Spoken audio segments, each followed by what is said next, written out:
Hey everybody, how you doing? My name is Louise Hanson and I am super excited about all the new friends that I have recently made. So I just want to jump on here and say, hey, welcome and welcome to the madness.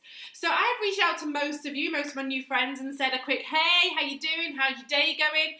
And for those of you who haven't replied, or those of you who think it's weird, what? I mean, wouldn't it be more weird if I didn't do that? If I just sat back and watched what you were doing, a little bit of surveying, a little bit of Facebook stalking? What I know most of you guys are doing, just sat there pretending not to like me or not to know me. But I know that you know what I had for my dinner last week, and I know that you know that Rob took me to the theatre last week, or that he sent me flowers the other day, and you're sat there thinking, oh my God, what's he done? Send her flowers. You're all up in that drama, but you're not willing to say 'cause you've got a little bit of Facebook stalking. You want to sit there? I think we should rename social media anti-social media, because it just makes us all so introverted.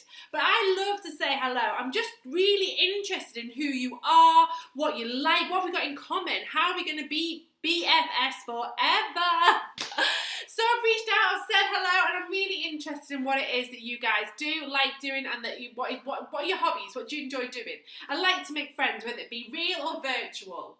So I just wanted to reach out to you guys and let you know a little bit about me. So whether you're a new friend that I've made through social media recently, maybe we have made friends because we've got things in common through an online support network or support community. I have met so many beautiful, wonderful, supportive people who are interested in the same things as me through those communities. So welcome if that is one of you.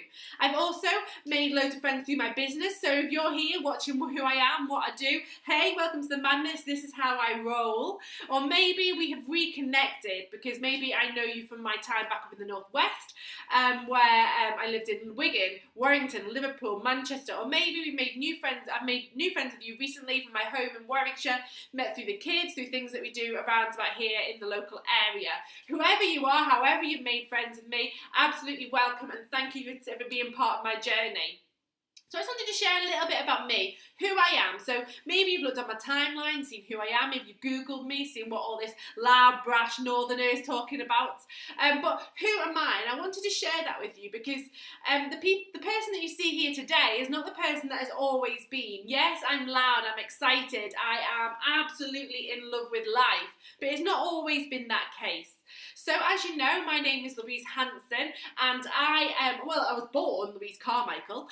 For a little bit in the middle there, I was Louise Walker, and now I'm Louise Hanson. So however you know me, wherever you know me from, hey, drop me a message. It's great to know how we know each other and what it was that sparked us to be friends in the first place. I am mum to 3 beautiful little human beings. Yes, I grew 3 heads, I grew 6 feet, I grew 60 toes in my stomach, and I spawned these little humans who are my absolute world. I love them dearly. They're the reason that I am so excited about life, but they're also the reason that I crave sleep so much. I'm so tired all the time. Maybe that's why I'm a little bit hyper. Maybe I'm delirious. It's all the coffee and the bee pollen that I'm taking. I'm also currently, I mean for the foreseeable future, wife to Rob, and I live with my beautiful fambo here in Warwickshire in our house in Kenilworth. And life is pretty good. So you've probably seen me on my timeline be really happy, healthy, excitable about everything, maybe to the point of annoyance. But that's not always been the case. I think if I look back, I had put myself in I was like a caged animal. I was sat there in the cage and I didn't know a way out. Do you ever feel like that? How you don't know how you got to being where you are, being the person that you become, but you just didn't know how to not be that person anymore. That's how my life rolled. That's how I lived. So I fell out of college. I didn't fall out of college. I ran out of college and into a job. I worked with my dad in a company that he'd worked in his whole life, and I was an apprentice there, and I was earning £600 a month. I thought I had it made. I was paying my mum a little bit of keep. I was driving my own car. I was going out every weekend. I thought I was the dog's bees with that £600 a month. But over the next 14 years, I grew a corporate career, which I was really proud of. You know, I had a really good job. Do you ever have that where people are, when people ask you what you do and you say, hey, I'm a buying manager for a big corporate company, they go, oh yeah, that's really yeah, I'm really interested. Really well done. That was me. I loved my job. It was high pressure. It was high profile. I got to drive a lovely car, do a lot of foreign travelling. I had it made. I was looking after a big department. But do you ever get that feeling that something's just missing? Something's just a little bit not right. It's just like something it's not in tune with how you expected your life to be. And that's where I was. Yeah, I had a good job. I had a high pressure, high profile job. And I knew part of what I was missing was the fact that I'd had 3 children along the way who I absolutely adored, and I was missing time with them. But more than that, I knew there was something fundamentally missing at the way that my life had panned out. I was so excited when I was a kid. I was the kid who never stopped talking. I was the kid who got sent letters home saying, can Louise please stop talking and start concentrating more? That was me. And I'd suddenly become a really diluted version of myself. I knew I was working really hard, because I've got a really great work ethic, but I knew I was working really hard for somebody else's vision. So I most recently worked for Sainsbury's, and I knew that I was working 50, 60 hours a week. I was turning over a department that turned over £50 million plus, but only a tiny minuscule part of that went in my back pocket. I was training people, I was buying products. I was putting products on the shelves that was somebody else's dream, not mine. Somebody else's vision, not mine. But I knew that whatever I turned my hand to, I could be successful at. I worked bloody hard, and I do at everything that I put my mind to.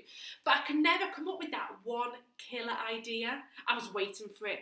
Do you know what I mean? That one idea that you sit there thinking, if I just had that idea, the idea that would make me my money, or the idea that the Dragon's Den would, if I took it to Dragon's Den, they would absolutely invest in this. Like the bagless vacuum cleaner. Oh, it's already been done. Or the cordless phone. Oh, yeah. Or the online social media platform. Oh my gosh, it's Facebook. It had already been done. I was always 6 months late to the party. I knew that if I had my idea and I wasn't late to the party, I would make it a success. I just didn't have that one idea. So when I was shown a way that I could be my own boss, work my own time, around my commitments, alongside a company that already had products that were tested, designed, shipped, sat in a warehouse, I could just manage my business alongside that. My eyes absolutely lit up. Was I skeptical? Gosh, yes, I was skeptical. How was not everybody doing if it was this simple? How was not everybody living more and working less if what they was saying was true? But what they were saying ticked all of my boxes. They said, if you work hard, you can be successful. Tick, I can work hard. The products are already here. You don't have to come up with that one killer concept that is going to make you your money. It's already here. These products that are sat within the fastest growing industry globally, the health and wellness sector. Everybody's wanting to look thinner, feel better, look younger. Everybody wants that. These products tap into the psyche of the whole human race. You don't have to do anything of that. You have to go to China and sort them out. You don't have to go to America and pick the plants. You don't have to do any of that. They're already here. You just need to work hard. I could do that. So if what they were saying was just a little bit true, just a tiny bit true, it gave me a way out. Because I was in that position. And do you know what I mean? We're in that position where you feel like you've got nothing to lose. I had sat in my corporate company, my corporate world for 14 years plotting my escape. Plotting how I was going to walk in with my resignation letter and say, have that, I've got an escape route. But I never had the escape route. There was one thing missing from my cunning plan. It was the how. How was wasn't going to hand that notice in. How was I going to have the opportunity to work less and live more and be around for my kids but earn income? Because we got to a point where we were on that hamster wheel. Do you know what I mean? Where you're working because you have to, because you've got to pay the childcare and pay the bills. We were absolutely that squeezed middle. You know, when all the politicians talk about the squeezed middle, that was us. So we both had good jobs. We wanted to live in a good area, but we bloody paid through the nose for it. We wanted our kids to go to a good school. We wanted our kids to have the best of everything. So therefore, we worked harder to give them that, but we ended up with nothing at the end of the month. We were living scratch that. We were living over our means every single month, living the life that we thought we deserved, that we did deserve. So I got started under the umbrella of Forever Living products, and I have never looked back. I didn't start because I wanted to be a global entrepreneur. I didn't start because I wanted hundreds of thousands of pounds every year in the bank. I started because I saw an opportunity where I could just take my foot off the gas a little bit, stop those commutes, stop that drive up and down to London, stop those Far East trips. I could see a way that I could be successful doing something different. And all I did was I started using some products. I started using some products that I absolutely fell in love with. And hand on heart, the products that I use have made a huge change to me. They have made me feel better, look better, feel fitter. They've made a big difference to my life, and I absolutely love them. And I just started naturally sharing them with my friends and my family and my social media network.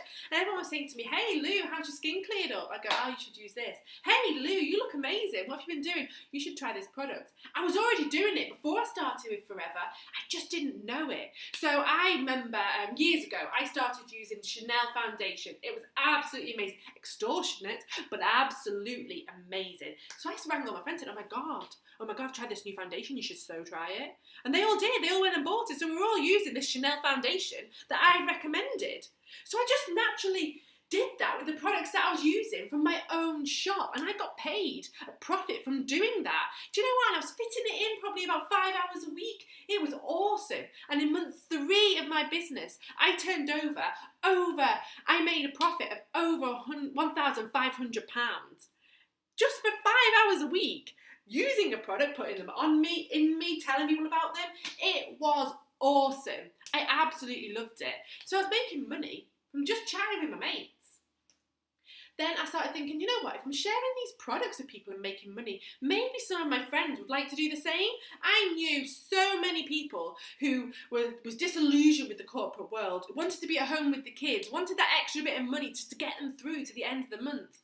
I knew those people. So I just said, you know what, maybe I'd like to take a look at this little business that I've got. And you know, they did. And I grew my own team of people who, like me, just wanted a bit more. And very quickly, I grew a tribe, and we were so excited. Our business just grew and grew and grew. And by month 9 in my business, I was working probably 10, 15 hours a week. I matched my full-time corporate salary. At that point, my husband started to take notice, and he was like, "Hey Lou, that little aloe thing you've got going on, I want to know a little bit about this little aloe thing." And it was absolutely amazing. And from that point, I have never looked back. So the person that you see on the timeline on social media, or that you see out and about in the streets, or talking about my business, stand up in front of people sharing my story, that's the me that I always wanted to be. That's the me that got put in a box and didn't know how to get out of. I got out of that box with a little bit of a leap of faith, if you like. I got out of that box. I am happy, I am healthy, I am successful, and I'm the person that I always wanted to be. So do you know what the best thing about what I do is? It's watching other people do what I did. Watching my tribe grow in confidence, become the person they always promised themselves they would, become that person that they teach their children that they can be if they want it enough. I help people do that. It's the most humbling experience that I have ever achieved. Watch people. I had a lady in my team who wanted to earn £100 a month to pay for her own wedding dress.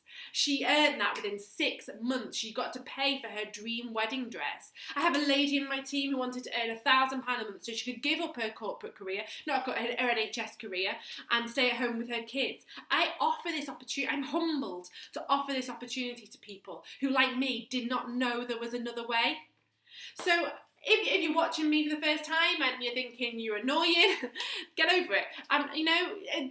Absolutely unfollow me. Unfollow my positive face, my motivational ass, move it out of your timeline, and you live in your little box. But I knew that little box was not enough for me. I wanted something else.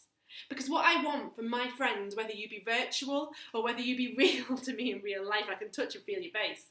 Wherever you are, however you're a part of my life, I want for you to live the life that you deserve.